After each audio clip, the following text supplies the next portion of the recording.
Здравейте хора, днес се намирате в наша Сашко Ангелов и Сашко Ангелов. Абонират за Михаил и за Сашко Ангелов. За Сашко Ангелов. За мене. Днес ще играем криница в изоставена къща. Чакай да ви покажа.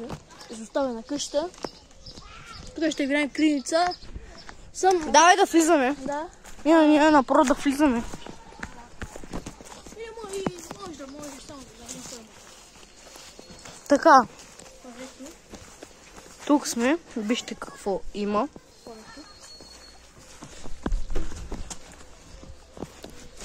Вижте. Пак за... Ало! Има някой? Ела откъй, Мише? Ела от тук. От. Скоро ще има стъпка, да се пазим. Сега влизаме в изоставена къща. Само да не скочи някой. Сашо, малко. Парфюми, марфюмичко има тук.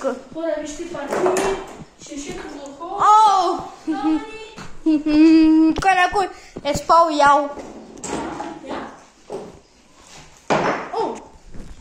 Хора, вижте. Има и ги камъни, тук е някакъв кръчмар. Гледайте сега, хора! Прозорци, шишета, камъни. Гледайте сега. Мама, не знам кой е.